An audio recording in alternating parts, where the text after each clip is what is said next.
The right to offend is not some pesky little part of freedom of speech that we have to put up with. It is the heart and soul and lungs of freedom of speech. It is the coursing lifeblood of human progress.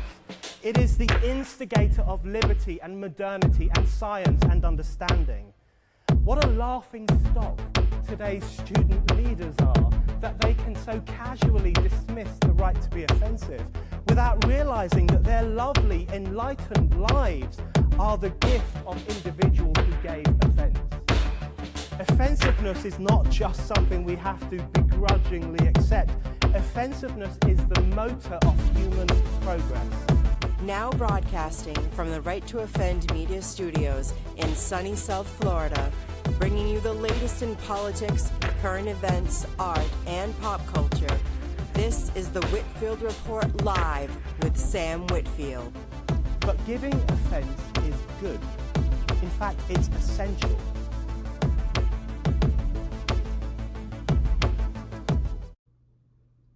Alrighty, folks, and welcome to the Monday edition of the Whitfield Report. It is that time to start the week, so welcome back to the show, wherever you're listening to this in the past, present, future hour. And my guest today is W.S. Wentworth, who has one of the coolest pen names I think I've seen in a while. Sorry, Luke Goodich, your pen name is pretty cool as well, but W.S. Wentworth, I mean, that's pretty hard to beat. And W.S. has a pretty interesting background. He's published one kind of pulp story, Space Cowboy, which I haven't read yet, but that sounds interesting. And he's also written a fairly successful Substack regarding pulp fiction and whatnot, which is kind of the genre that I have found myself writing more and more in. And I'm honored to have W.S. Wentworth, and who is one of the overseers of kind of this genre, so to speak. So welcome to the show, sir. Hope you're doing well. You know, I am doing great, and I'm happy to be here. Thank you for having me on. My pleasure. So just to kind of start things off, how did you get started just kind of in the, pulp genre, and not necessarily even as an author, but just as a fan, per se? Okay, so I got to take this all the way back to, when I was growing up, I loved the larger-than-life characters. I grew up watching pro wrestling. I grew up watching Schwarzenegger and Stallone movies. I loved that. My dad loved old westerns. As far as reading pulps and things went, the rule in my father's house was that if there was a movie or a TV show based on a book, you had to read the book before you were allowed to watch the show. And so for me, he had a ton of Louis L'Amour books. And I was a big Sam Elliott guy. I wanted to watch Conacher. And so Dad handed me the book. And that was where it all started from there. And then it escalated. Nice.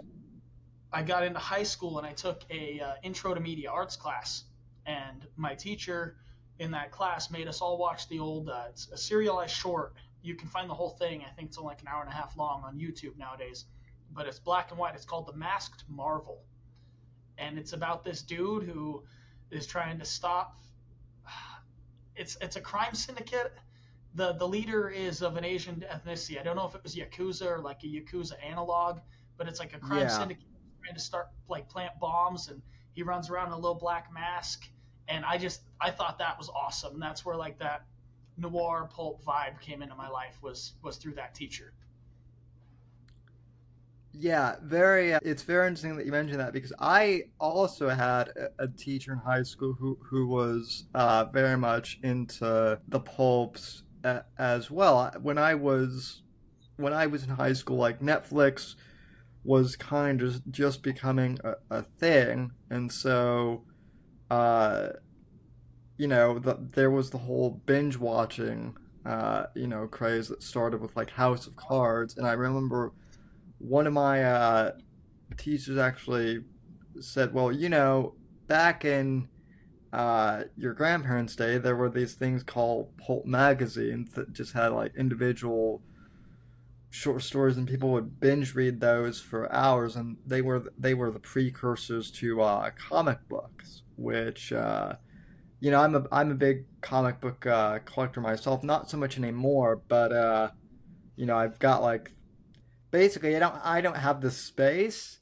like the physical space to collect them anymore. But yeah, the idea of like pulp, magazines, that really appealed to me, and um, I am glad that we are kind of having like a resurgence, because I think people are getting burned out. I mentioned this, I think, in the men's adventure fiction Discord last night. I think people are getting burned out on the 500, 600-page books now, especially Absolutely. since, people are, really busy, and it's hard to get into a book sometimes if you have to spend like, you know, an hour or something getting into it, even in the audio, Hmm. department. So So I 1,000% agree with that. And in the Discord as well, another author friend of mine that I've made through the internet, Grayson Sullivan.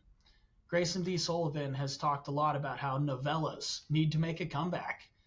And I am super pro novella. Like, I don't have time. Okay. As an example, one of the greatest books ever. I absolutely love The Count of Monte Cristo. yeah, Fantastic story. But you take this is a book from an indie author I'm a fan of, Atomic Beasts and Where to Kill Them. It's a pocket novel. It's 4.5 inches by 6.5 inches. He designed it in the same dimensions as old school pulp. I can lay Michael Moorcock's Curse of the, what is it? Bane of the Black Sword right over top. They fit identically. And that book you can binge read in under 2 hours.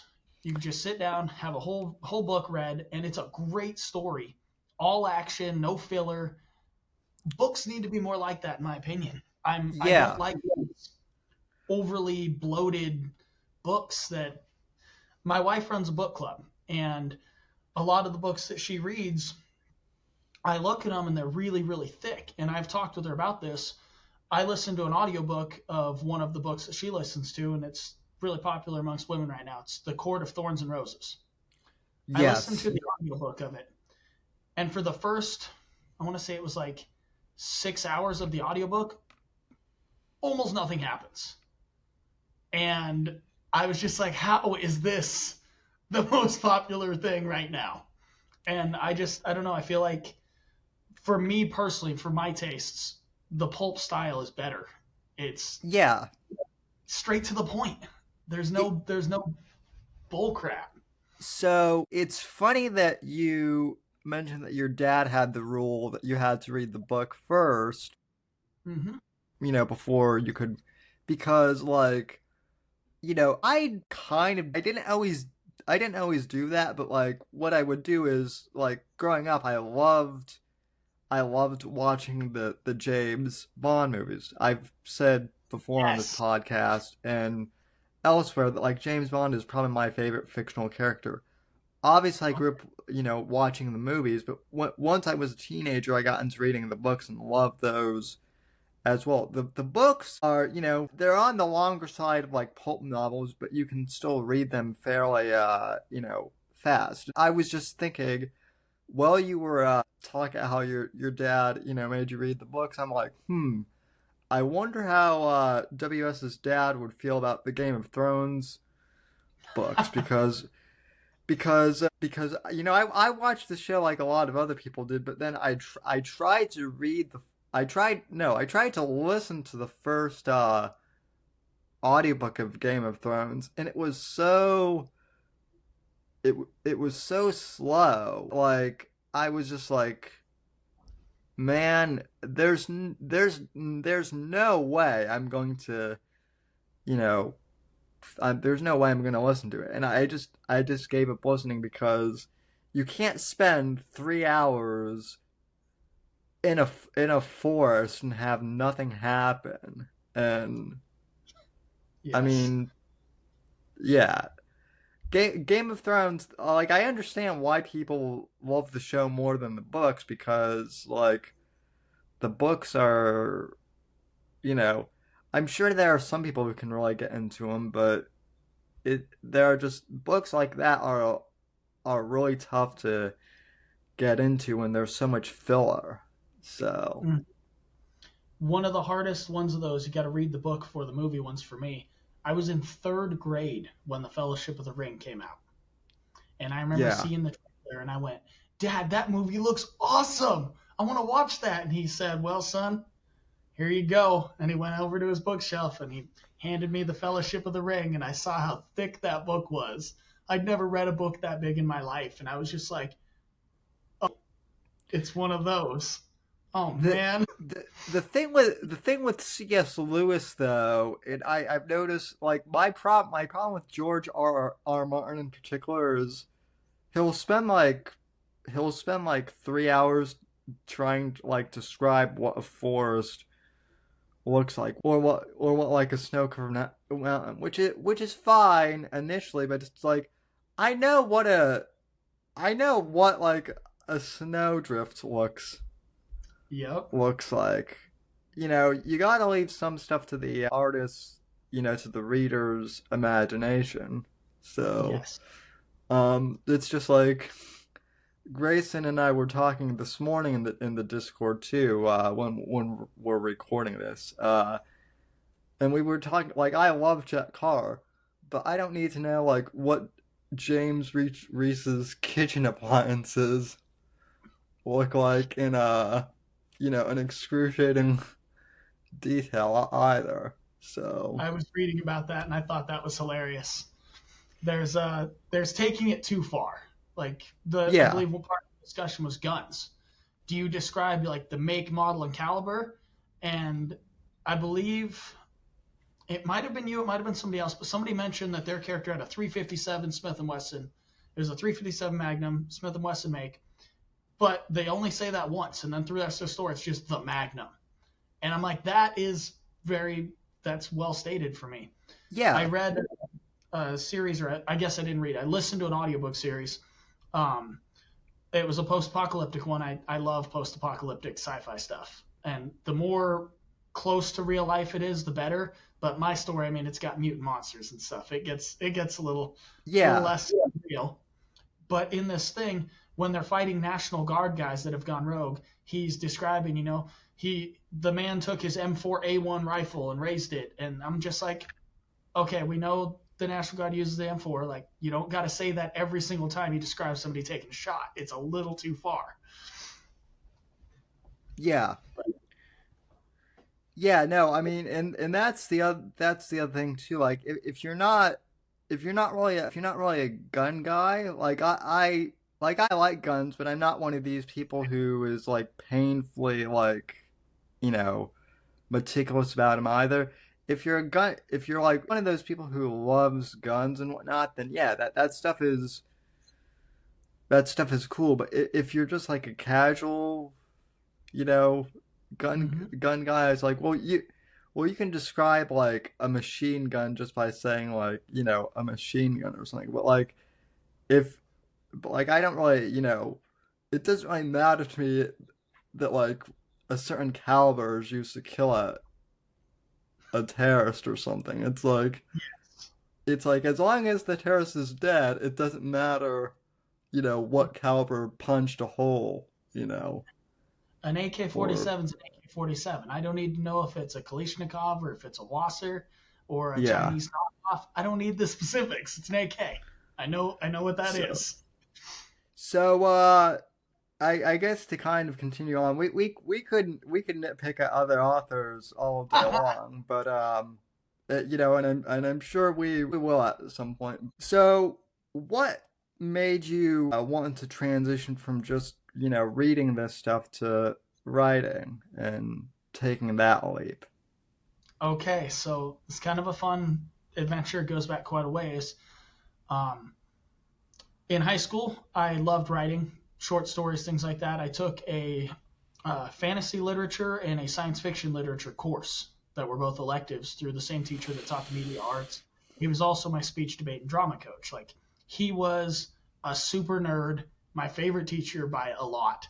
And that kind of got me interested. And then I went to college for automotive technology and became a mechanic. And I had no time. I was working 2 jobs, no time for anything. And so I just kind of let it go. And then when I got done with college and I moved back to my hometown, I had free time. And I was like, okay, I used to like writing. I'm going to get back to writing. And so I wrote a 10,000 word short story that was later got turned into what is now the first Apocalypse Cowboy book. But I wrote that story and I was like, I'm going to make this a book. And then I got busy with work again and I just let it go. And years later, I continued doing that. I ended up getting married, having a few kids. And now, after my daughter was born, I had gotten into a different job and there was nothing work related that was fulfilling. Like if I wasn't with my wife and kids, I didn't really have anything going. And my wife asked me, she's like, what makes you happy? Like, what is going to be something you're passionate about? I was like, I don't know. I love you guys. You guys have kind of built my whole life around that. She's like, no, you got to have like a thing that's your thing. And so after she pushed me to figure what that was, and the dedication of the first book, actually thanking her for that, I thought back on everything I'd ever loved from comic books, action movies, everything. The one consistent was I always loved writing. And so I was like, okay, I think this is it. I think I want to be an author. And she's like, okay, do it. And so I was like, okay. So I started making time to write, and I would stay up late at nights. I'd get up early. I'd do it on my lunch breaks. And I wrote quite a bit of just random stuff initially. I was like, okay.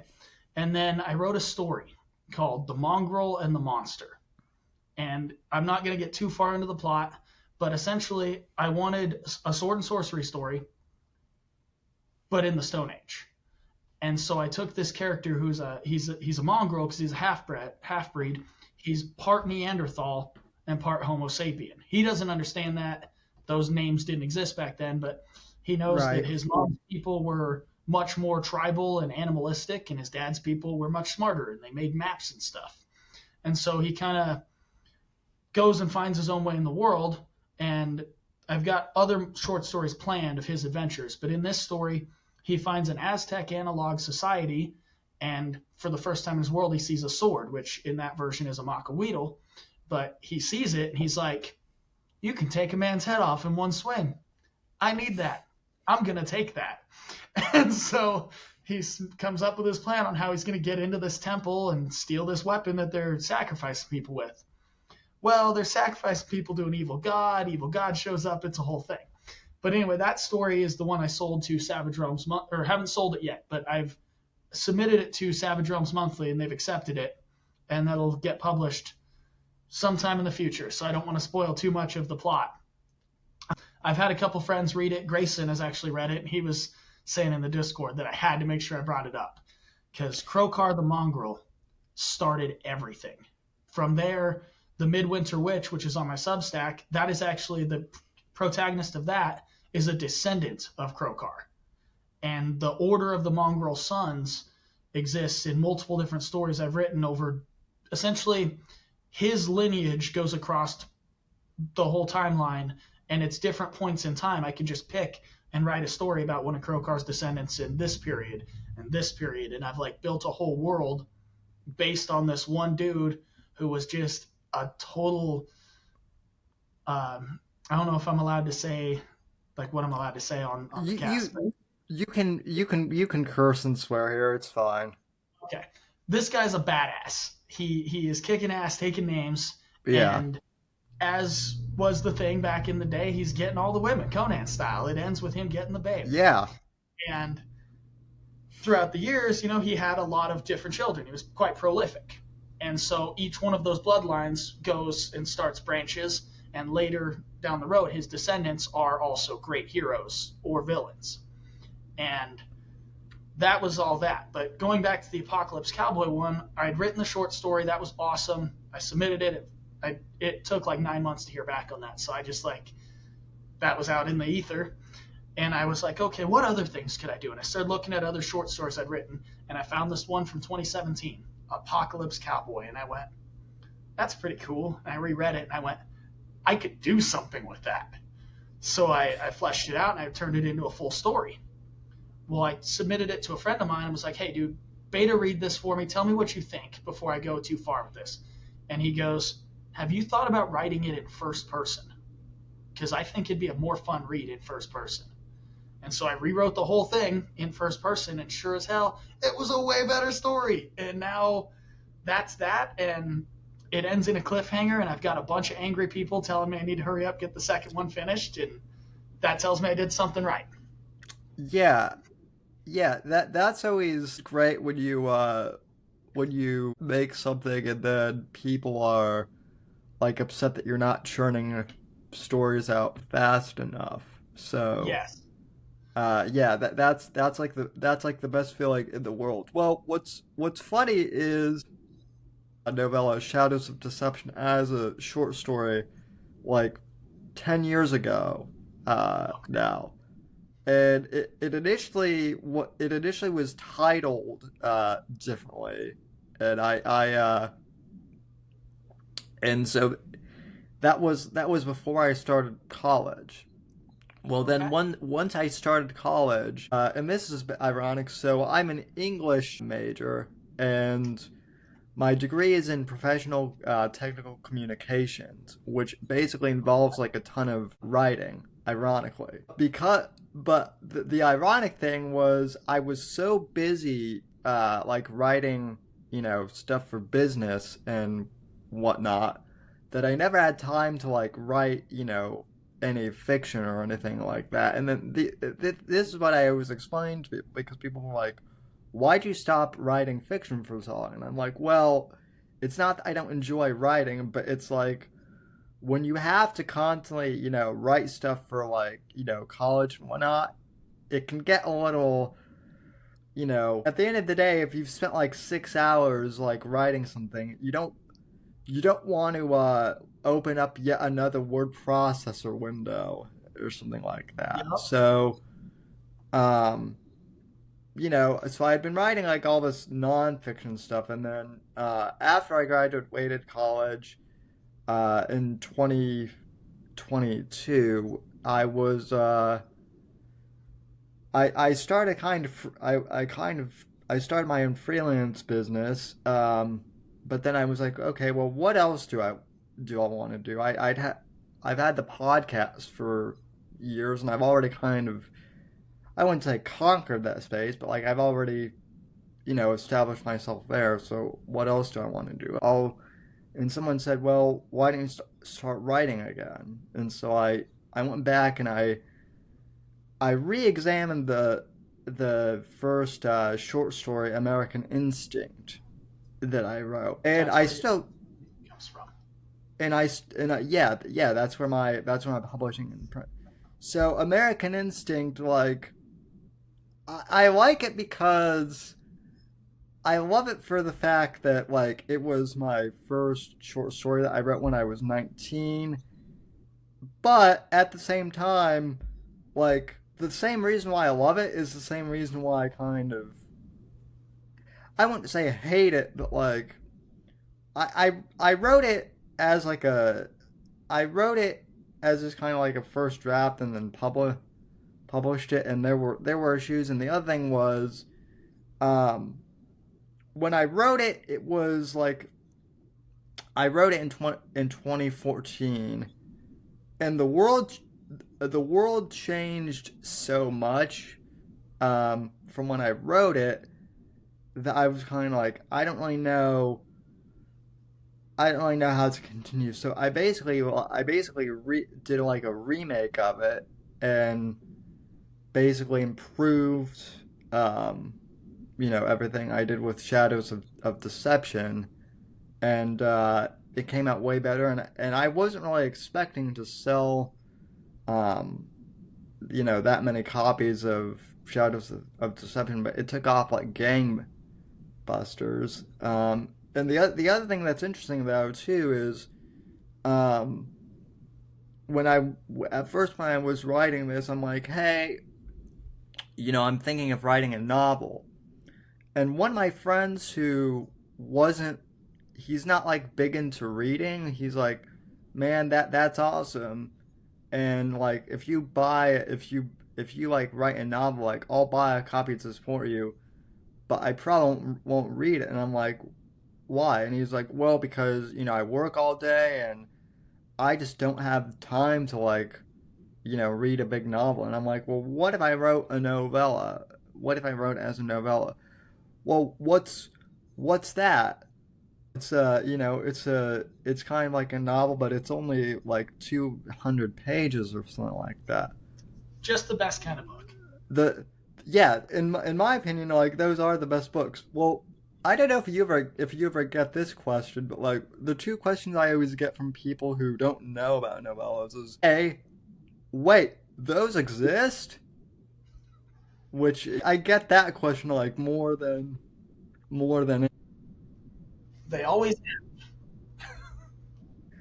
yes, they've existed for like close to 80 years. The format has at least. They were called dime store novels back in the day. Yeah. Um, and so like I basically started writing, you know, the Shadows of Deception series like as a pulp series, and it's been great. So so far, and do I have a novel in me? Yeah, maybe at some point, but like so far the pulps are actually selling like gangbusters, so I'm happy with that that. makes me happy to So hear. Like when other indie authors are doing things that, like we talked about at the beginning, the pulp revitalization kind of effort, and they're successful with it, that just brings me so much joy. So the fact that they're selling and your novellas are doing well, I love that. And I'm going to have to get caught up on those. That's awesome. it's well, the other thing too is like at some point that at some point sooner than you might think. I'll have to announce this soon. Actually, by the time people hear this, like people will probably already know. I am going to probably put all my novellas in like a compilation at some point and put them together.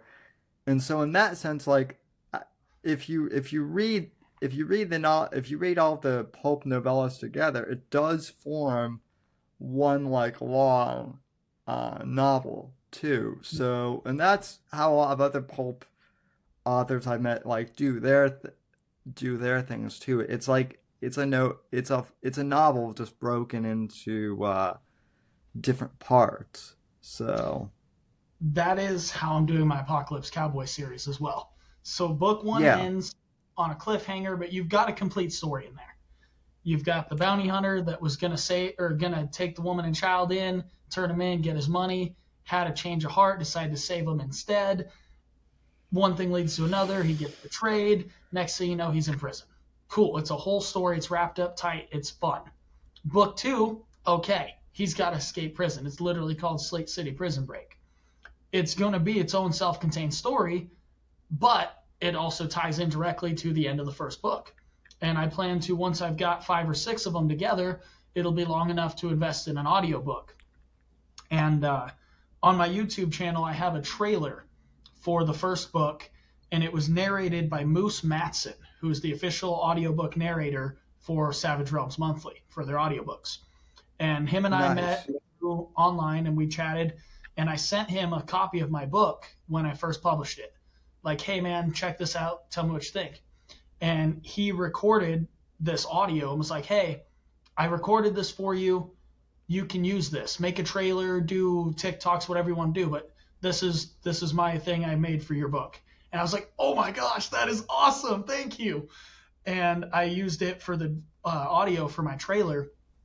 And then I talked with him more about the books and was like, basically, it's kind of a short book. So what are your thoughts on like having you as the narrator? Because I loved your narration on that trailer. And he goes, I would love to. But his advice to me was, because it's shorter, to get like 5 or 6 of them together, because audiobooks don't tend to sell well if they're short. People want the long ones. They want to get their money's worth. So that was Yeah. his there. So for the same reason, I'm going to eventually compile them all into one, and it'll be like the Apocalypse Cowboy Adventures. See that That's very interesting because for each of my novellas, I've done audiobook versions of them, and they've actually sold pretty decently, just as like 3 hour you know. Really? Well, I mean, not they. I mean, to me, they've sold pretty good, but um, I mean, but the other thing is like I have a really good narrator too, who That helps actually, a lot. yeah. Funny thing about that is, so when because I listen to a ton of audiobooks, and in fact, people have told me like, dude, you should get an Audible sponsorship for your podcast because unlike a lot of these other podcasts that use Audible as like a sponsor, you're the only one I know who actually uses Audible There's as like a service. And I'm like, well, I'm looking into that. But anyway, long story short, when I was looking for audiobook narrators, there's this one guy by the name of Doug Green, who is a legend, who I've since found out is like a legendary sports broadcaster on the East Coast. I guess he used to do all the like play-by-play for the Yukon Huskies no. in Connecticut, and I didn't know that, but like he was, and he was top ranked on Audible, and I was like, well, man, he has a great voice, but I can't afford him, really. So I'm like, okay, well, I'll put like a sample of the script out for audition because you can do that on Audible's thing.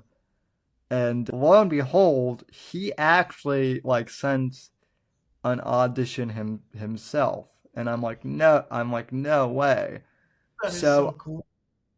I sent him a message, and I'm like, hey, I really love what you've done with my script, but I can't afford to really pay you anything else other than a royalty share.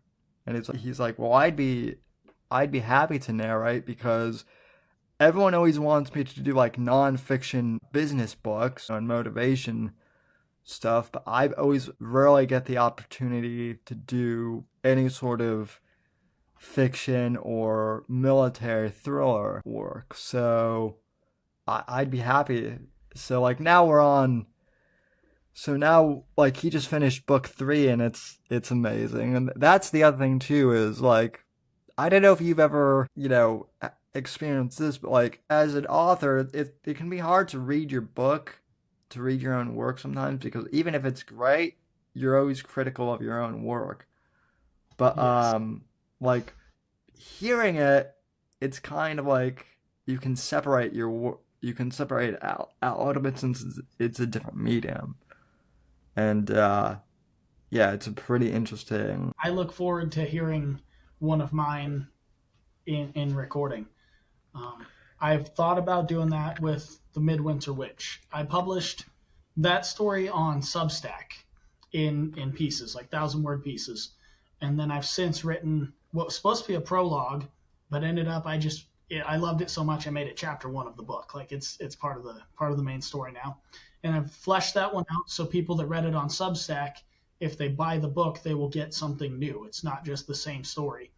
But I just recently commissioned cover art for it. I made the cover for my other book and for the sequel to it. This will be my first one that like I paid an artist to do the art for it. But that one, I don't know. I feel like I put a lot more love and time into that story. So if I was going to do one as an audiobook, it would probably be that one. So just your story that you've just told where people can audition for and stuff, you're really inspiring me. Like the gears are turning where I'm like, maybe I should do something like that too. Yeah, if you need help, and this kind of goes for anyone with like navigating ACE, the Audible creation exchange as they call it. Like I'm happy to help anyone out, although it's fairly straightforward. And like for me, At least I was like, well, why didn't I do this before? This is really, but yeah. So actually, talk a little bit about like you started a Substack as well. So what has been like writing, about like pulp, reviews and also writing pulp fiction on Substack? Okay, so it all started, and when I started writing, I got to go back to the beginning. Back last year after my daughter was born, I was trying to figure out more about it, more about the indie author scene, self-publishing, things like that. And so I got on all the social medias. I was on Instagram, Facebook, Twitter, everything. And I found Twitter to be the most active as far as like having a group of people that talked a lot. But, and it's kind of controversial, it was really active with the Iron Age specifically, with their whole concept of the it's not even all a pulp revival, but their whole revival of badass literature.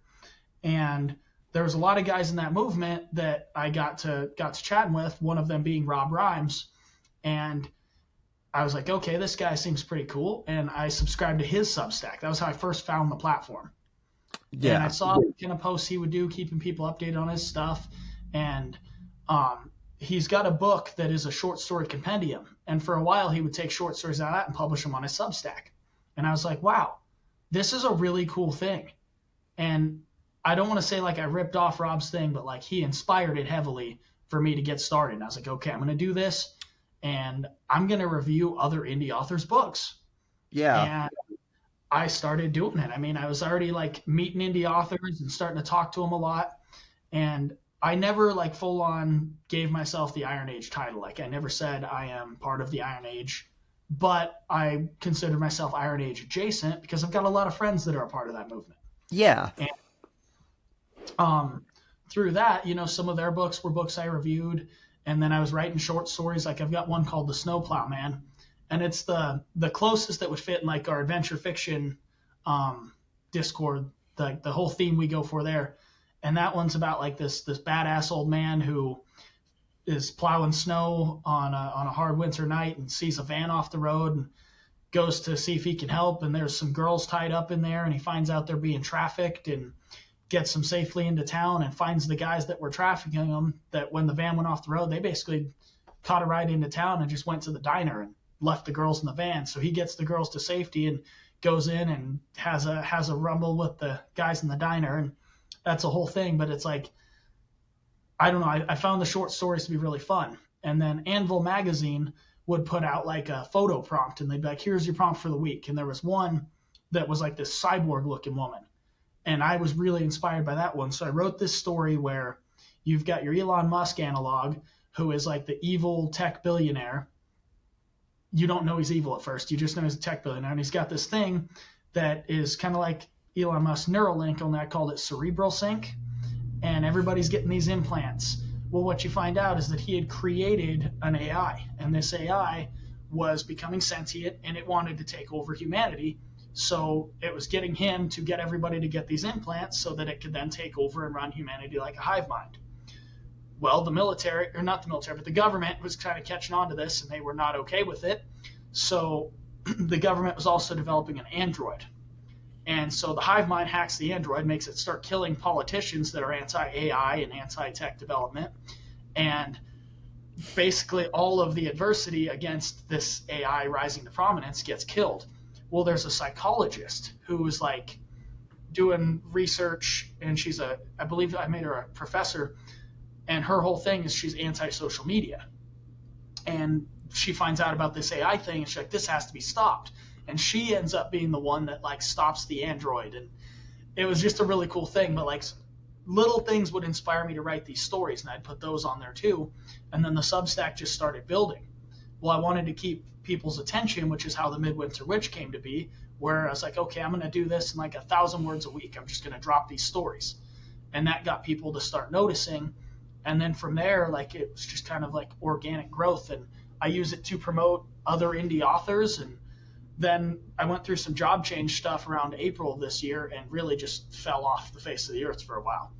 And I am going to be getting more more reinvested in it going forward, because not only have I started writing again, but through Nathaniel Hummel specifically and his web series, I have been inspired to like do more, and I want to start using my YouTube channel. And I've always wanted to make short films, and I had talked about doing one for the Apocalypse Cowboy. I went and started working out, got in better shape for it so I could play the character, and then I just kind of let work get in the way. Well, one of my projects this weekend, and listeners that are just listening won't be able to see this, but I actually took, and the main character of that book of the Apocalypse Cowboy uses a short-handled shovel as an axe. I put a spade shovel in the axe handle. I created the weapon in real life as a prop for the short film. And so it'll be more active soon, the Substack. Awesome. Yeah, so what is it actually, I think you might have already answered the question, but what is kind of your take on AI and, social media? I'm pro AI all the way. Yeah. Super controversial, and a lot of people, I actually had people in like the Iron Age movement criticize my first book, The Misplaced Faith, because the cover uses some AI art. And what I had to explain to people, and I have even posted about it on my Substack, one of the Fresh Forge News ones goes into detail about it. On the cover of that book, there's a cowboy, green duster jacket, gas mask, cowboy hat, holding a gun out. That's me. Yeah.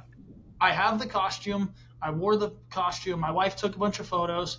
I uploaded the photo into, I believe it was Night Cafe AI art generator, and had it convert my photograph into an oil painting. Yeah. But it's me. It's legitimately my photograph converted. But people were still like, you used AI art, ban this book. I'm like, dude, screw you. Yeah. Thank you for saying I'm kind of in the same I'm kind of in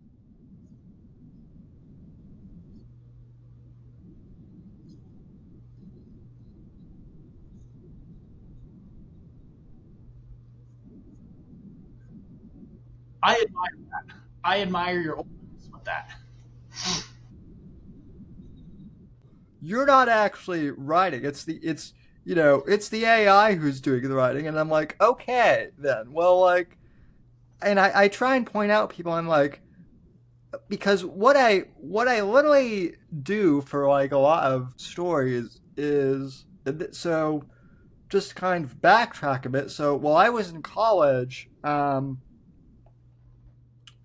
like you have to do, so for the technical communications degree, obviously you have to take a lot of business, related like writing courses and whatnot. All of which I did, but there were also like some writing electives that you could take that there were options for, and as long as they were like writing related, they would count like as electives towards your degree. Well, the only ones that like really were of any interest to me were actually screenwriting and film, like writing on film. And because I'm a big movie buff, like those were, obviously those were what I gravitated towards. So I wrote, I wrote a bunch of screenplays that were like, thrillers. And so then once I like graduated, so what was funny is after I graduated college, that was when ChatGPT like really started to kind of take off as like a thing. And a lot of people didn't really know like what to make of it. And so I was like, well, I have all these screenplays from college just like lying around. I really don't I'm not gonna do any like filmmaking with them at this point because I don't have the equipment, and like a lot of my friends who are into filmmaking, like they've moved, so like these are just sitting here. So like why don't I just put them into ChatGPT and see what it'll do. And so I did, and the result was pretty amazing at first. Like that it was able to like pretty much put my like screenplay into a novella format, right? So like that's me writing something in my entirety, and then literally all AI did, it just converted it into another format. That's literally all. That's literally all it did. Flip side of that, though, I just, just to see like how much the AI would like quote unquote cheat or make something up. I put like, I think I just wrote it to like generate me like a secret agent story, and that was it. I just wanted to see what it would come up with, and it came up with like basically like the most, it wasn't bad, but it was something that like a 10-year-old would, come up with maybe. And so my whole point in bringing that up, and this is what I always tell people is, like, yeah, AI can write, but if you just leave it to its own device, it's going to make something that's like very basic and whatnot. So if you're afraid that AI is going to replace you, don't be. But just like it's just like anything, whether it be a gun or any sort of thing, it can either be a tool or it can terrify you. And Yes. so, you're going to be afraid of something, or are you going to master? I think It, that's a so fantastic outlook. When all the talk, of like authors need a ban against AI and all this, like, especially indie authors, I was like, okay, this like, people are worried about this whole thing. And then I came across a YouTube video by a man named Jason Hamilton, and he explained that he wrote an entire novel using AI, and he was going to show you how. And it was a long video, but I yeah, was fascinated, so I watched it. And he had to break down, he had to write outlines, and he had to write rules for it to follow, had to tell it, don't have too flowery of prose, make it talk or make the dialogue more natural, do this, do this. And he gave it a ton of rules, but then he would like say like, okay, give me 10 story beats. And there'd be like one halfway decent one out of all of them. So then he'd take yeah, that one, okay, expand on this idea, okay. And then for every 10 things it gave him, there was one halfway decent idea that he could make it flesh out more. By the time it was all said and done, it would have been easier to just sit down and write the damn book. Like people think you can just type in and it'll do your job for you, but it's like you yeah. said, it will at the level of a third grader. It's No, not going to get you. You're not going to be the next Tolkien if you're just having an AI write the story. you still have to prompt it. And so that was my other thing, was like Grayson in the Discord, he put the sword and sorcery prompt.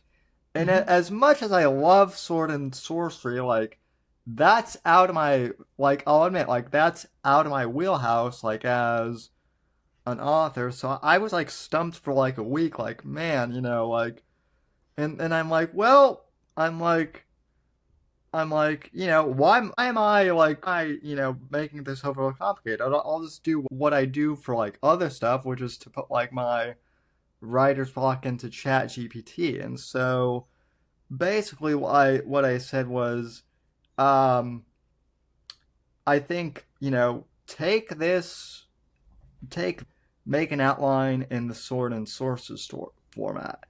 And it did Okay. it, and then I basically expanded upon it, and I submitted it, and I was like pretty impressed that it actually did what I wanted to. But then Grayson was like, dude, that was unbelievable. So yeah, again, it's a thing of like, utilizing tools to you know, make to be more creative instead of uh and I mean I think the big problem with the indie author community, I'm not saying that this is true across the board, but what I've noticed is a lot of the fear around AI is, I think there are a lot of indie authors who they don't understand they don't fully understand AI. So therefore, and I can kind of understand why. I think a lot of them grew up. I think a lot of them grew up in the '80s, watching the Terminator, and Skynet. and because of that, and I'm not saying anything bad against Terminator fans. I love that film, but I think they see AI and they think, some of them literally think Skynet is here. It's like, well, if Skynet is here, we have a lot more to worry about than AI, stealing like I do have my own concerns with AI, but it's not about the writing community. My concern is what happens if AI gets like becomes sentient and then Yeah. um you know decides to hack like the nuclear missile codes Mhm. at that's what I'm worried about. I could care less if AI is stealing my Stealing is your quote story. unquote yeah. So Yeah. That was kind of the aspect I took when I wrote my evil AI story. Is like, okay, the military developed android techs, and they had warrior robot people, and the AI hacked those. That was the angle I took. Is like, it can be scary if it is used in a militarized application, but like you said, it's stealing stories or jobs from indie authors just doesn't worry me. Can I well ask a quick intermission real quick? Can I step yeah, away for a minute? Okay, sure. I will be back shortly. All right. Alrighty, and we're back, folks. So, yeah, it's interesting that you mention people's fears of AI in the indie author community because, I had a similar experience. So, back when podcasting first became a thing, there was a fear largely around podcasting in among those who were doing terrestrial radio, that like podcasting would kill radio. And in a sense, it did. But the reason why I think podcasting killed like terrestrial talk radio was because basically corporatization killed radio in and of itself. Like from the time that I was a teenager, I always wanted to be in radio, but the problem was um, there were like all these restrictions, like to even get into radio.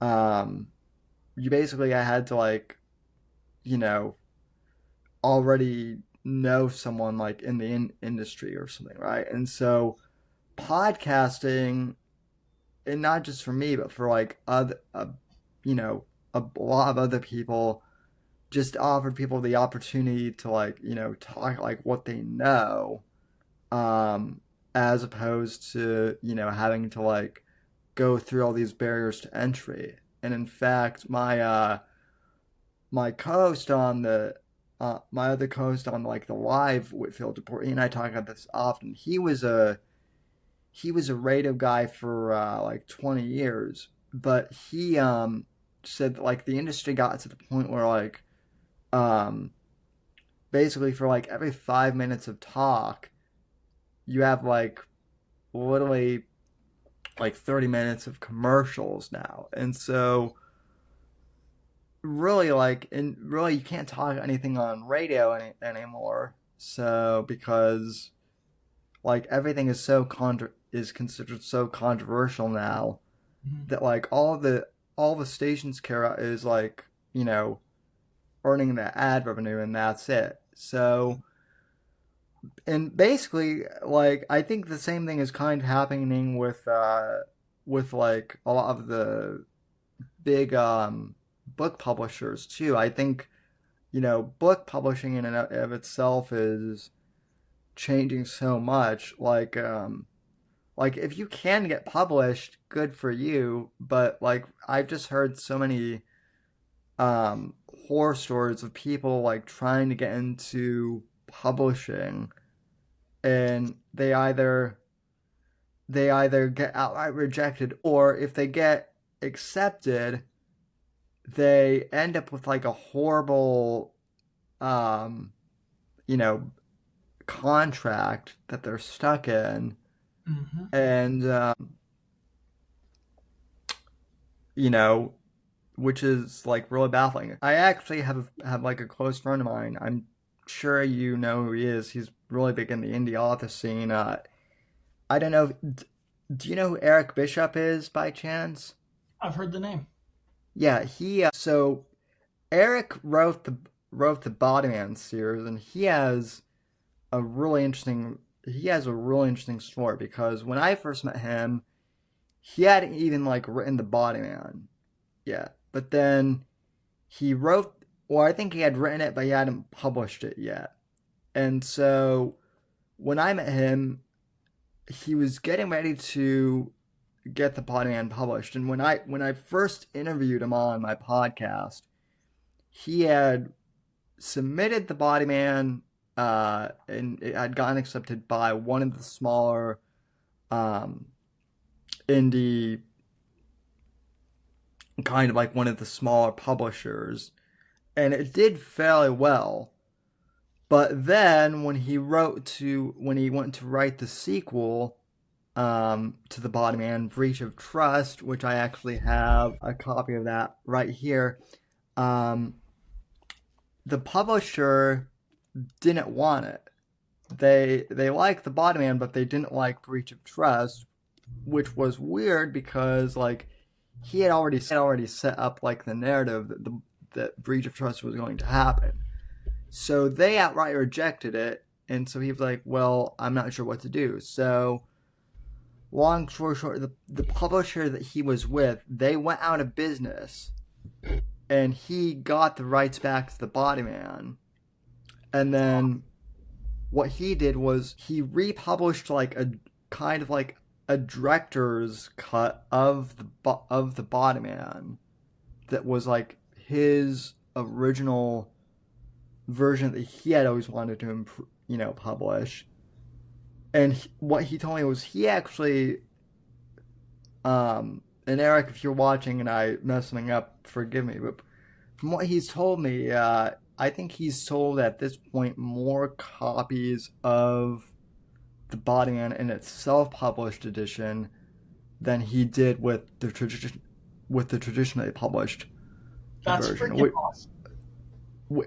Which is fascinating. But even more than that, he also told me, and I've heard this from other authors as well, even if you get a publishing contract now, you have to do the same amount of work as an author in terms of like promotion and, getting the book out there that you would have to do in the author. It's not like, unless you're someone with Stephen King, it's not like you can disappear into the wilderness for X amount of months and then just write your book and, then have your publishing agent do all the press for you. That's not how it works anymore. So, like, authors, no matter if you're in, traditional publishing or indie publishing, like, you have to do all the work now, which is kind of, that's fascinating because, like, in my opinion, it's almost like there's really no benefit to doing, traditional publishing anymore if you have to do the same amount of work. Absolutely. Maybe at best you might get your books on a few shelves, but like even that is iffy because like everyone I know, just if they buy books from a bookstore, they're either used or like most new books that people buy, they buy them off Amazon anyway now, even if they're like from the big publishers. So Agreed. And one thing that I think is kind of interesting with that is you mentioned they will have to do the same amount of work if it's self-published or if it's professionally published.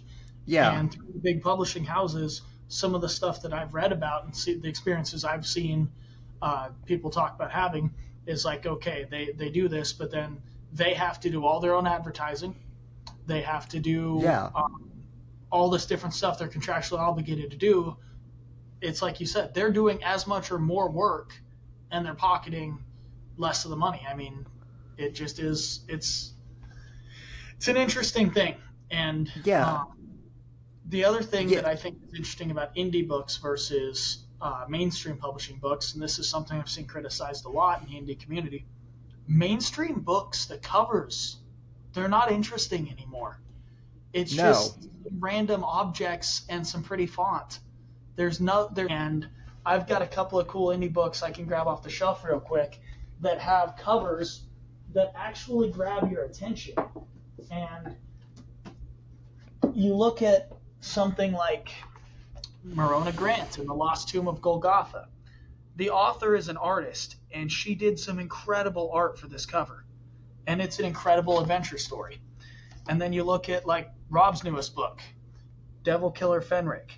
You've got a lot going on. You've got the tentacles, you've got the sword, you've got the bodies falling through the water, the barbarian guy.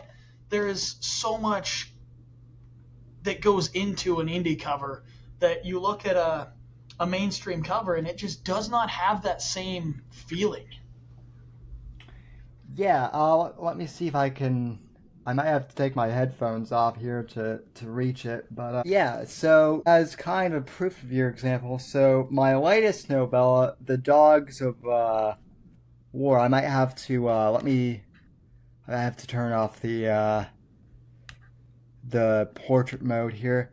Yeah, my latest novella, The Dogs of War, like that is epic. Yeah, that I've been told by people that like people have actually bought this for the cover alone.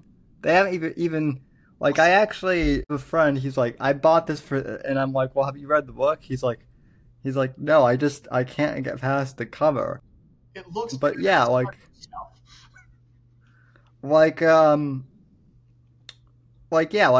that is one of the things that like I miss from the old pulp, days, like the cover art too.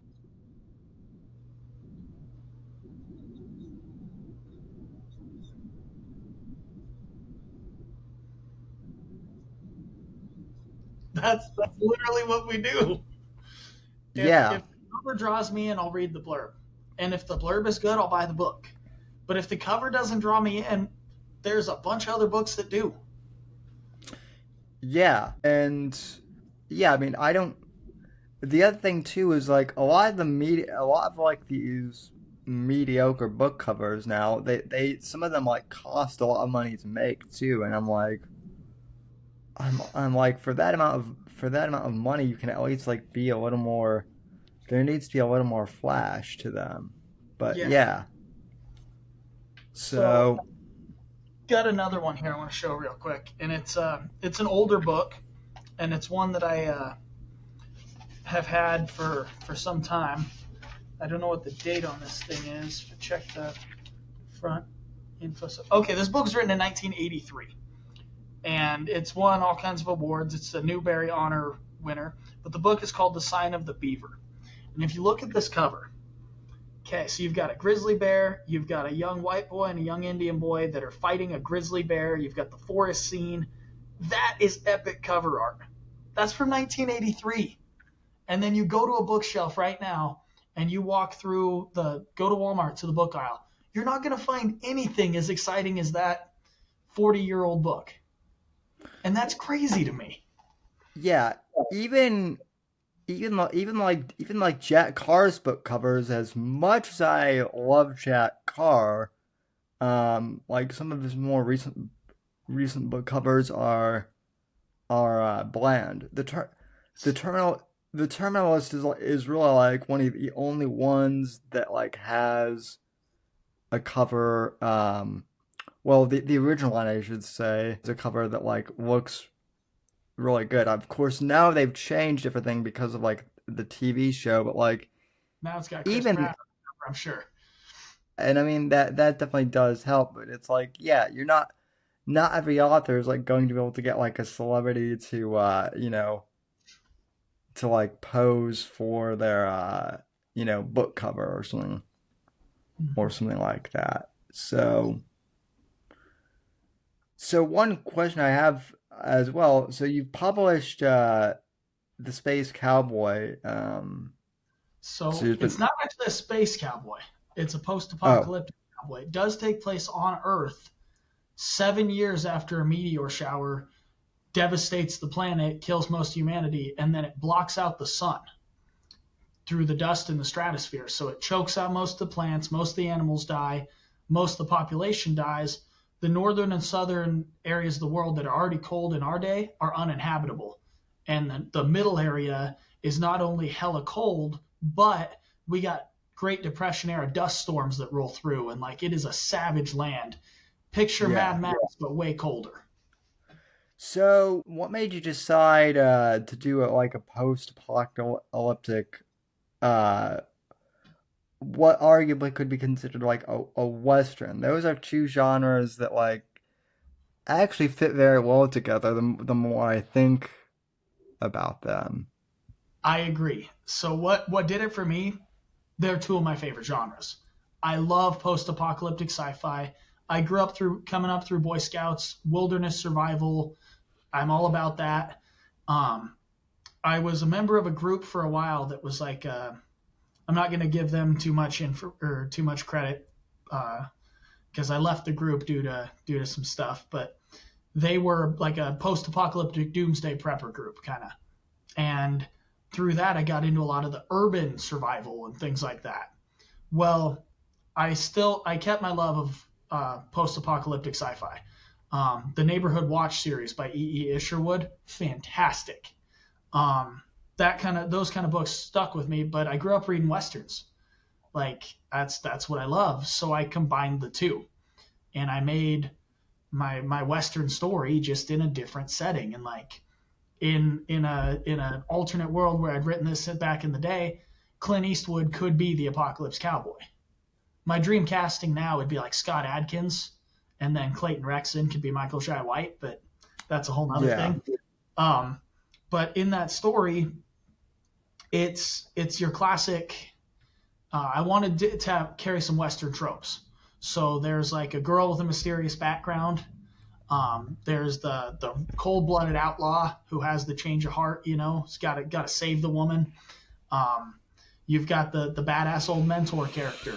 My Obi-Wan is named Archivalis, and he is kind of really heavily inspired by the old man from the Count of Monte Cristo, mixed in with like Otis from the Devil's Rejects.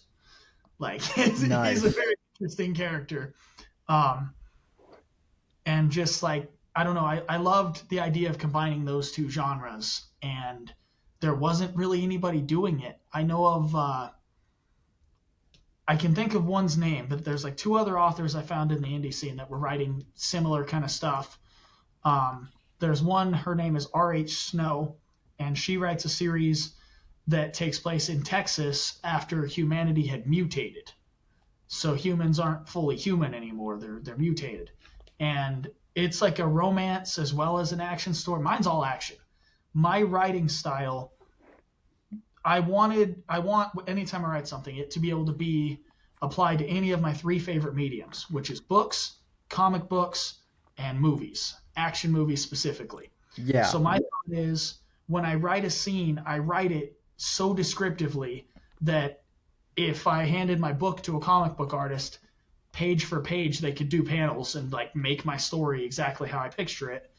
But it could also be adapted to film very easily because the fight scene is already choreographed. You already know who does what when. And Yeah. I love to write that really action heavy style, and I've received quite a few compliments specifically on my action sequences. And so Yeah, that I actually had an indie actress recently tell me that like that one of my books should be made into like a film, and that was like one of the greatest compliments I think I've ever received on one of my books. So I mean, I think the other thing too is like one of my big problems with kind of like the film industry now too is like there are so many like I'm not saying that like serious films aren't good, but it's like even the last few James Bond movies, there's been like I don't mind grit and I don't mind um like realism, but not everything has to like really there there can be grittiness and darkness, but yet something can still be fun. And I've noticed like that like a lot of these serialized movies they're either way too ridiculous or absurd, or they're just some of them are like really dark and don't really you know they're not fun to watch Yeah. anymore. You Is watch what I've like the old Bonds, right? You watch a Connery Bond. I can't remember which specific movie it was, but in one of them, like it ends with him in a boat with a beautiful woman. They're tied to a navy boat. Boat's pulling away. yeah, He has the rope and like floats away. You feel so good at the end of that movie, but then you watch Daniel Craig's first one, the Casino Royale, and he gets his balls crushed with that big knotted rope, and then the girl dies. Like everything sucks in his life at the end of that movie, which and you don't get that good feeling you got from Connery. the okay, so Casino Royale, I have to say that like Casino Royale, that is probably my favorite Bond movie of the Craig series, because it is kind of a shot for shot, telling of the original Fleming novel, which Hmm. is great. My biggest problem the Craig films is you get Casino Royale, which is Bond's origin story, okay? I and then you get Quantum of Solace, which is still kind of his origin story, and I can kind of buy that. But Hmm. then in Skyfall, and no one brings this up, but Skyfall is a great film, but so we go from Bond's origin story to then in Skyfall, Bond's like an old man who's having an identity crisis as to whether or not he should retire. And as a film critic, I've actually written about this. Like that's my biggest problem with the Craig era is it feels like even though he's James Bond, we never get to see Craig as 007 proper. He's either in this weird like he's either in his origin story, which is fine, or he's in this weird kind of like identity crisis place, which is not like that's not what I want to see when I go to see a James Bond Yes. film. Like uh like like I think Timothy Dalton, did the whole gritty Bond the best. Like yeah, he's Dalton's Bond like struggled with his identity as Bond and maybe like, in License to Kill, but then by like the end but by then like by the final act, he knows that he's Bond, Yes. and there's no ifs, ands, or buts about that. And I just yeah, there's a lot about modern filmmaking that I think is you know uh trash, to be honest. Agreed. So Agreed. So I want to stay on the Bond subject for a minute, just because I'm gonna ask at the end, like, who is your quintessential Bond? Like, when you picture James Bond, who do you think of? For me, it's Pierce Brosnan, and my reason for that is because I grew up in the Brosnan era. I was like same. 6 years old when I got a Nintendo 64, and I had James Bond GoldenEye. I watched James Bond GoldenEye. I loved the Brosnan era of James Bond. He was my James Bond. And then I watched the old ones. The Connery ones were awesome. The Moore ones were great. The Dalton ones I didn't appreciate when I was younger. Now I appreciate because they split the difference. They bridged Yeah. the gap between the classic style and the action movie, and they did it beautifully. And then Brosnan's, those are action flicks, like tearing up the city and tanks and all kinds of stuff. Those movies are so incredibly badass.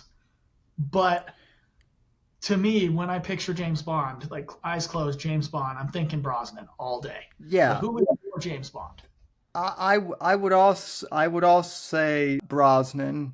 Although as I've gotten older, like I do appreciate Connery more and more. People are like, why don't you like Roger Moore? I do like Roger Moore. My only problem with Roger Moore is that like Roger Moore's run started off strong, but then he basically became like British Hugh Hefner, which is like Awkward? yeah, I mean yeah. Yeah, which is a bit awkward. Also, it's not Bond. Like Bond, like yeah, at some point, like yeah, you can have fun and whatnot, but like at one point, like when you have Bond sneaking around military bases in like a little clown outfit, like yeah, that's not like That's not James I, Bond. I just can't picture James Bond like sneaking on a Russian military base, little like dressed up as like a clown or something. That's not 007. I agree. But yeah, I mean I think I mean even now, like when I read the Bond books, Brosnan, even in like the old even in like the older ones, I always picture Brosnan. I think he's also the closest as to like how Bond was actually like described physically. Minus the giant scar that runs down his face, which no one Nobody has this. uh, brings up. So, now here's the $1 question: who would you want to play Bond now that there's a new one? Scott Adkins. Scott Adkins is, in my opinion, the most underrated actor of today. He's been in major movies as a side character. And he is British. He's got the dark hair. He's handsome. He's charming. He can act. But he's also one of the greatest martial artists and movie martial artists of our generation. The dude is a Yes. phenomenal fighter. And I feel like what he would bring to it, because Daniel Craig improved the idea of James Bond being able to kick someone's ass in a fight to a whole new level. Like, Daniel Craig's fighting is epic. But in a Scott Adkins era James Bond, he would look more like he has martial arts proficiency. Like Daniel Craig's fighting style is more brawlish, whereas Scott Adkins is much more refined, but he could do just about anything. Like he's really acrobatic. I don't know. He's my ideal pick. He actually was trying to audition for the role of Batman when the Batman came out before they cast Twilight, and Yeah. I was like, yes, Adkins would be perfect for Batman. And he didn't get that role, but I'm still like, okay, everybody always talks about Henry Cavill's going to be the next James Bond, or I've heard it, Aaron Taylor Johnson. And I'm like, don't sleep on Scott. He's the man. I agree. Scott, it's funny because either Scott Adkins or or Eastwood would actually be like my ideal casting for John Ryder, my main character. Yes. Particularly because someone actually asked me once, like, well, like, who would you cast as John Ryder? At first I was like, Clint Eastwood, and they're like, but Eastwood's 90, and I'm like, oh, well, yeah, if Eastwood was in his prime, then yeah, but like now we might as well go for the son, who is actually a decent. You know, I do feel bad because Scott Eastwood actually is a good. He's one of the few, like celebrity kids who actually is a nepo baby, because, like, he's actually talking how like he had to go through all the auditions, no matter what, because Clint was not going to let him skate off, his own, Success. yeah. So, And what I love, he embraced that challenge. He yeah. wasn't upset about the lack of nepotism. He No. wanted his own keep. And that's awesome. Nicolas Cage, same thing. His freaking uncle is Francis Ford Coppola. He changed his name from Nicolas Coppola to Nicolas Cage to disassociate himself and earn his own keep. That's freaking awesome. Yeah. And he kept the name, but he earned his own way for Scott, and I just love that. I do feel bad for Nicolas Cage because he's gotten he's kind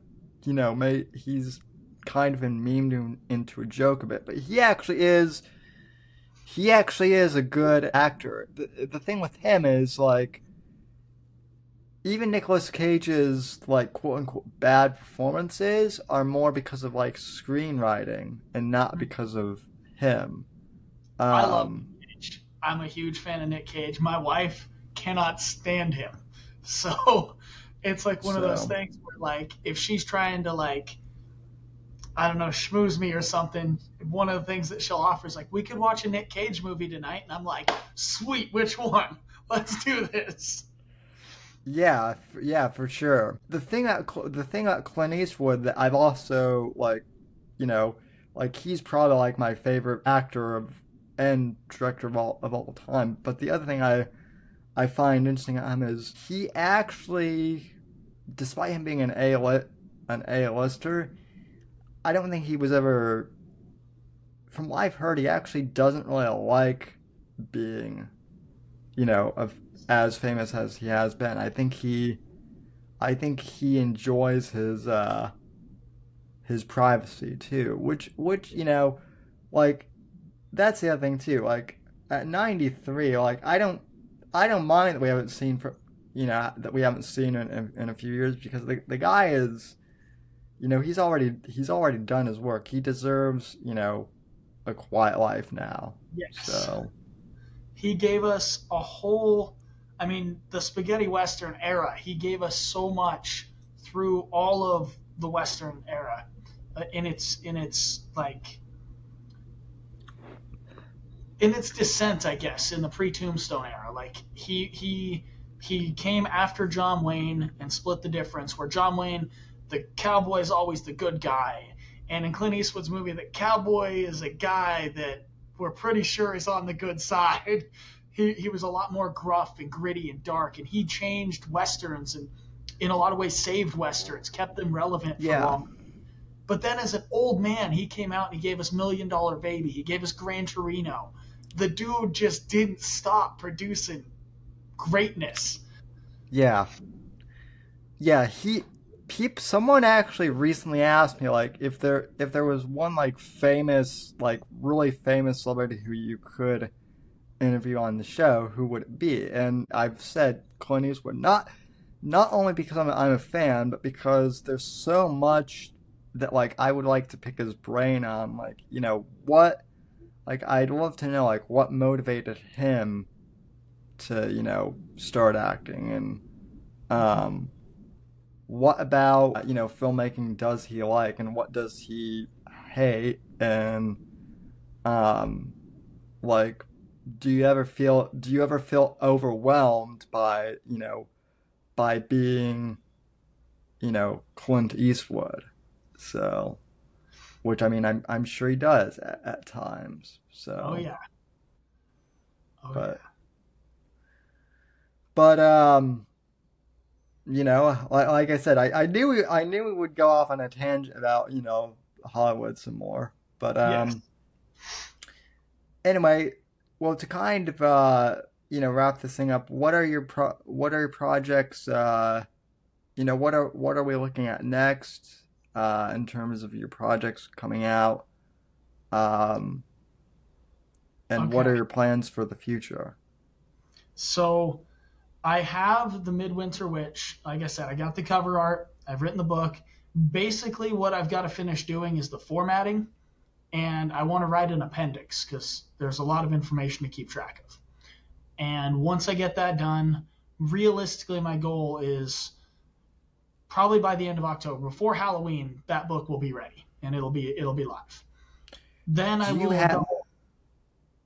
Go ahead. Oh, I just have to. Well, as far as formatting goes, do you already have a software you use, or are you looking? Because I have a recommendation, if I'll you're hear your looking. recommendation.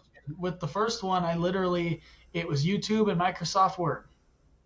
So I can actually save you some money because Microsoft Word is ungodly expensive now. This is not sponsored at all, just for the folks listening. But I use a software called Atticus .io, which basically it's 140. I think it's like $145, but you buy it once and you can literally use it on your computer, no matter which one you have. You can use it on your tablet format your book as well, and it's a really good tool. So someone turned me on to it last year, and someone got it to me for Christmas, and I've loved it. So it's a great software. So okay, I'm gonna have to look into that. That's exciting, because it was a whole lot of YouTube.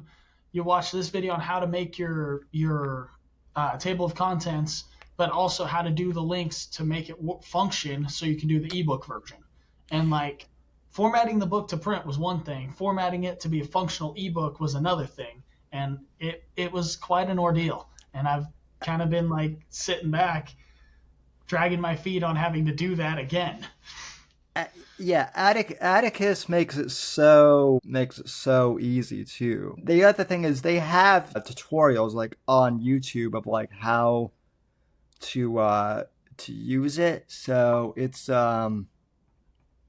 pretty straightforward, but it's also great that they give people the tool to like learn how to use it too. So that's my advice for you, or for anyone really listening too. If you're looking at like needing a good software to write and format that kind of does everything, Atticus is what I would recommend. And $145, that's not a lot.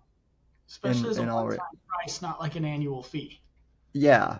So it's great.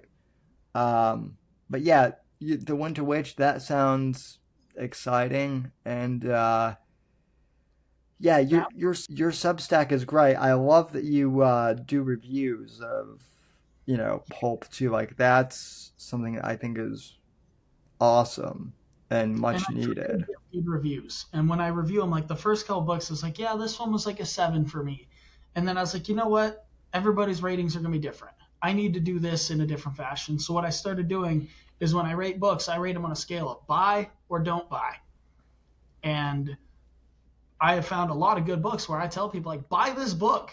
Here's the link. This book kicked ass. You should read this. Yeah. Well, that's the thing I find to be the most challenging for me as an author is I have lots of people who love my books, and I'm like, okay, well, I love the feedback, but then like, can you please leave a review on Amazon or something? That's something I find like I kind of have to nag people on, because like, yeah, it's great if you tell your friends, and whatnot, and I really appreciate that. But for me and for other indie authors, like those Amazon reviews really do matter. So, Yeah. and then the other thing too is this has happened a lot, but Amazon really does need to do something about fake reviews too, because like I've gotten fake reviews from people saying this book sucks or something, but then it's like, well, I see that they didn't even buy the book, so or that they somehow were able to review the book before it came out. So yeah. So do you think some of that maybe comes from you being politically outspoken? Because I remember you posted a thing saying that some people have kind of hated on your stuff, and I believe one of your quotes was, nobody wants to read your right-wing garbage, go back to the 1960s. And my thought when I read that is, I want to read his right-wing garbage. I wish I lived in the 60s.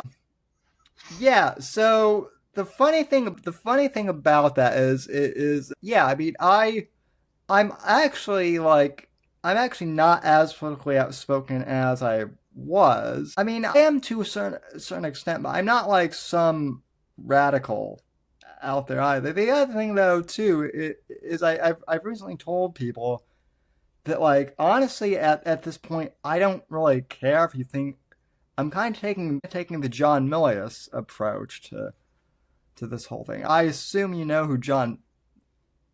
I'm kind of assuming that you specifically. I don't.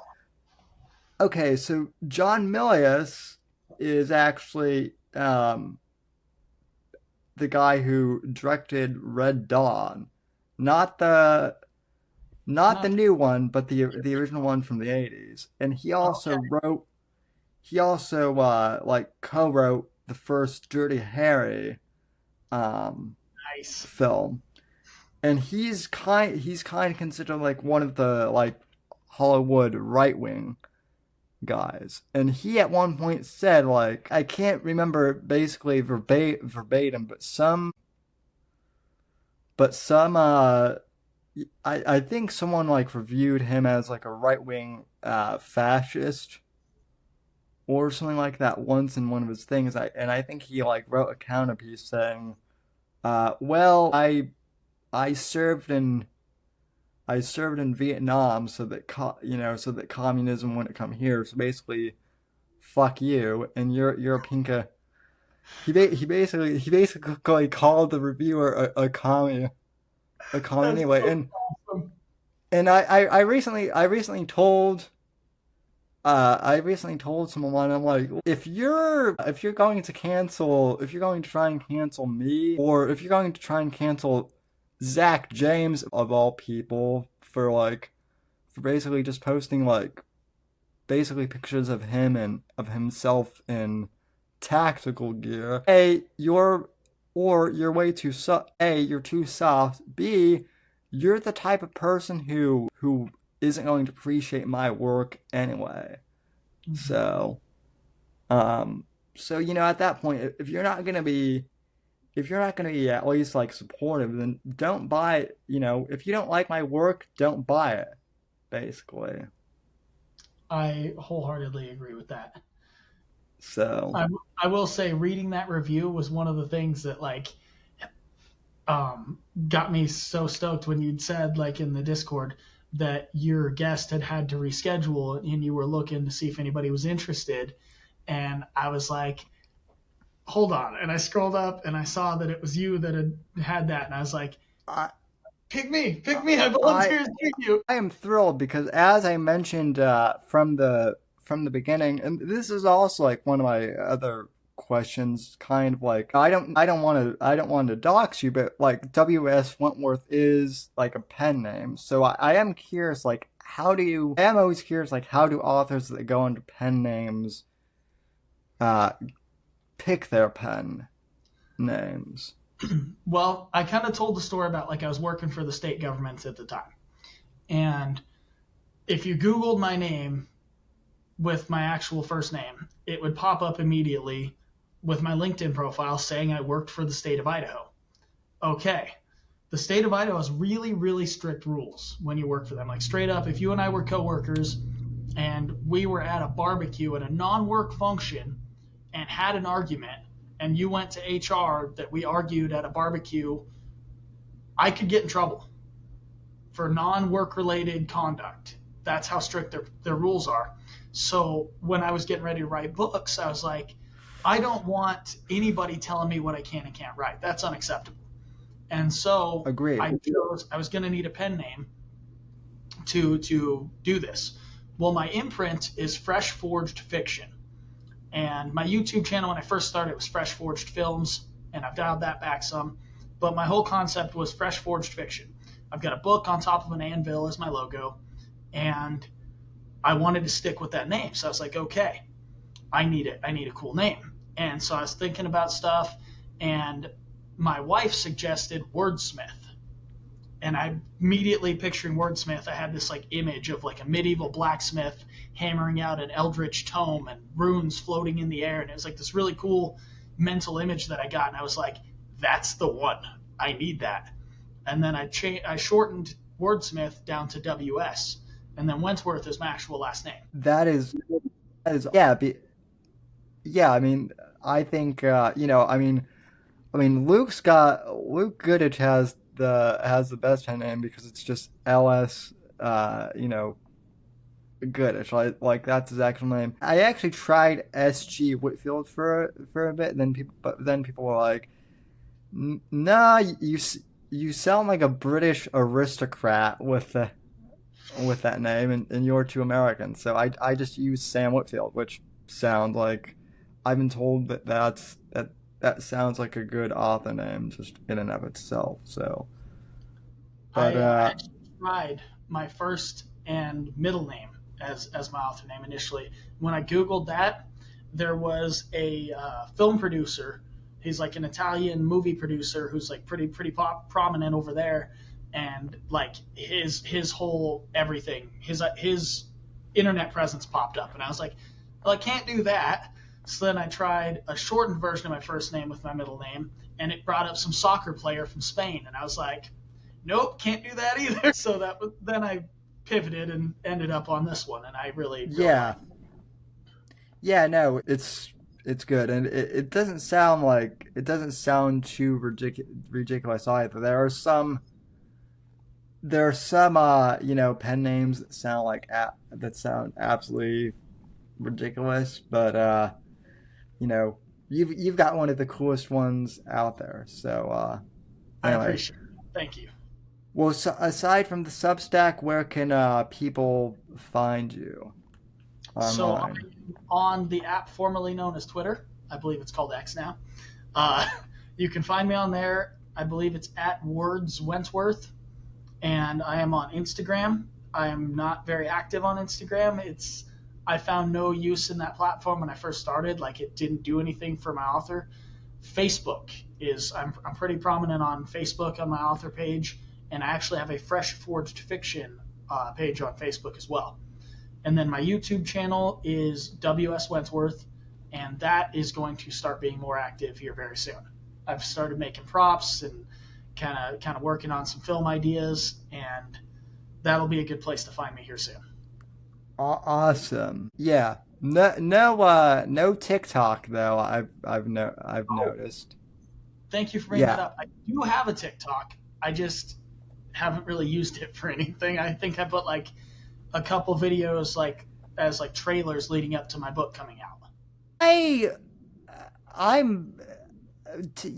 People have said I should get on TikTok. I'm a little cautious on TikTok whether or not there's the whole controversy of whether they're owned by China or something like that, and so for privacy purposes, I'm not sure if it's good. And people are like, well, Facebook already has, and I'm like, yeah, I know it sucks, but at least Facebook is American. Yes, I get that. And also, I've been on TikTok, and I'm not. The other thing is I'm not sure if my audience would be on TikTok anyway, possibly, but. I doubt that there's gonna be some masculine guy who like yourself who is just going to scroll through TikTok and just find me. So it seems to be geared more towards teenagers. So yeah, I will agree with that wholeheartedly. Maybe we need to change. We gotta start putting TikToks out there. I think we need as if they don't have enough. I think we need to put we need Nathaniel and Luke to just flood TikTok with yes. With although knowing them, they would also be the first two to get banned off of TikTok too because of content or whatever. But TikTok's got a whole thing about real guns, and you can't use real guns, so I don't know. I used to do it in years past. I had a character. I had a mullet wig and because it was owned by the Chinese. I didn't want to give them my real name, so I created this character of Dirk McStakeson, and I'd make these videos as like a redneck karate master, and it was ridiculous, and that never took off either because, like you said, there just wasn't an audience for it. YouTube actually outright banned this podcast channel, and I don't know why. Really? They said I violated some community terms of service, but they weren't specific as to which one. What's even worse is they banned me while I was in the middle of like eulogizing my grandfather who had passed away like a week earlier. So the running Damn. That's some bad PR. So, but Rumble's been great actually, and that I was actually telling, I've actually told people that like that's where a lot of indie filmmakers should go too. Is Rumble and Vimeo and other indie platforms. There are lots of places where we can go. You just have to kind of find them. So yeah. But yeah. Go ahead. I was gonna say one thing that I think is kind of cool, and like the Iron Age group already kind of did this, and they've got their Anvil magazine. I think, the old school pulp magazines, maybe we got to sit down and have a serious talk with guys like Nathaniel, with LS, with Grayson, you and I, Frank Theodot. I would think a lot of us should sit together and talk about this. And like, I think there's potential for a pulp magazine. I've had this thought for a while, but like, I've often thought that there needs to be like kind of like a men's interest magazine again that's like actually for men, because Playboy is dead, is Trash. pretty much like somehow still alive, but it's basically just become like basically just like another political rag that no one wants to read. And like, and yeah, and Esquire is like on its last legs. So yeah, I think there needs to be like a men's like interest magazine again. I had a similar idea for something some time back, and I couldn't decide what I wanted to do with it, but the idea was the badass extraordinaire. And the whole concept was rules to help modern men be more like old school badasses. And I came up with this list of tenets of the badass extraordinaire, and basically it was a how to be an extraordinary badass for the modern man. I feel like something like that would have some relevancy as well. I used to follow the art of manliness. And the back order when that started, and it is great, and I really respect Brett McKay who runs it, but like I feel like it's almost become too commercial almost, and plus like I feel like he's kind of started to like kind of preach at men a bit instead of like like advising. Specifically, like he has this whole thing at like how actual men shouldn't play video games, and I'm kind of like well, I wouldn't say I'd be saying that to some of my friends who are very masculine men, but actually work in the gaming industry. So yeah. But anyway, no, I think that's a great idea, and who knows, if you've listened this far, you could potentially be watching the origins of a potential plan. But definitely something we'll have to discuss further. Yeah, but anyway, yes, thank you for coming on, and ladies and gentlemen, thanks for listening to the show, and we'll talk down the road. Thanks. The right to offend is not some pesky little part of freedom of speech that we have to put up with. It is the heart and soul and lungs of freedom of speech. It is the coursing lifeblood of human progress. It is the instigator of liberty and modernity and science and understanding. What a laughing stock today's student leaders are, that they can so casually dismiss the right to be offensive without realizing that their lovely, enlightened lives are the gift of individuals who gave offense. Offensiveness is not just something we have to begrudgingly accept. Offensiveness is the motor of human progress. Thank you for watching the Whitfield Report live on the Right to Offend Media Network. Make sure to check out Sam's books on Amazon, Audible, and Kindle. You can follow Sam on X at SamW_NGC and the Right to Offend Media Network at RTO Media.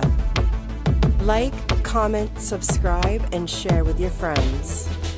And until next time, God bless, God save this great nation. God, freedom, legacy, in that order.